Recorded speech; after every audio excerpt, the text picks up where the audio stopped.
Get ready for a journey beyond faith and beyond words. Today's theme is how to find God, according to Jiddu Krishnamurti, a thinker who dared to dismantle all illusions created by the human mind.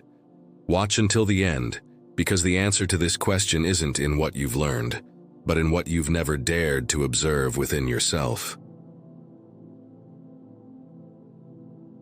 Man, fragile and afraid, could not bear the silence of his own loneliness.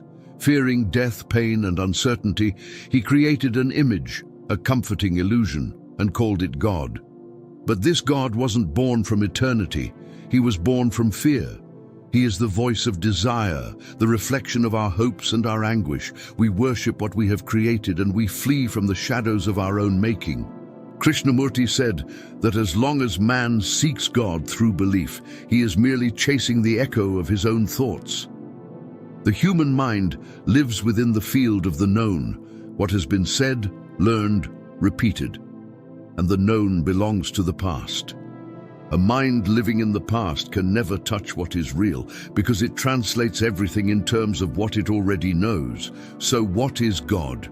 What is the real? He said, "The man who says he knows does not know. The man who lives reality moment by moment has no way to express it.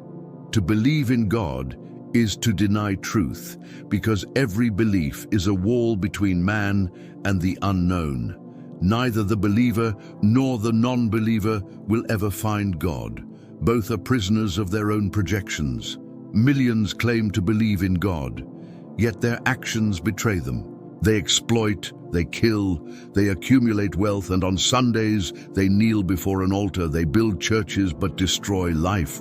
They drop bombs and say, 'God was with us.' What kind of God is that, shaped to justify our own cruelty?" Krishnamurti goes further. Belief does not transform man. It only silences him superficially, out of fear. The true encounter with the divine happens when the mind no longer seeks, no longer desires, no longer demands, when it simply observes.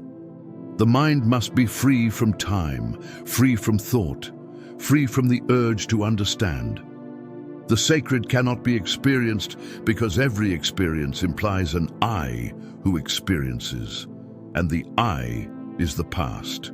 The sacred only happens when the experiencer is gone. When there is no more seeking, no more effort, no more comparison, there is only silence.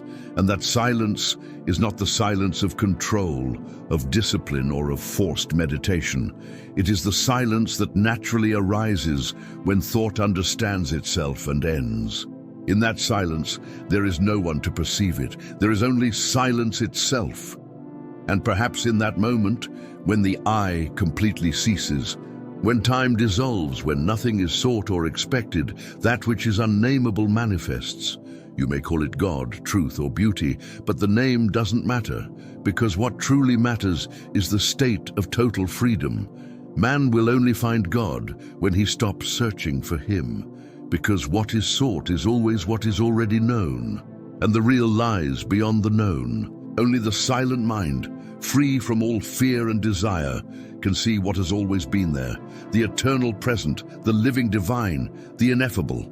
If you've reached this point, you've understood that God is not something to be attained, but something that reveals itself when the seeker disappears. Silence is the temple, and in that temple, the sacred happens.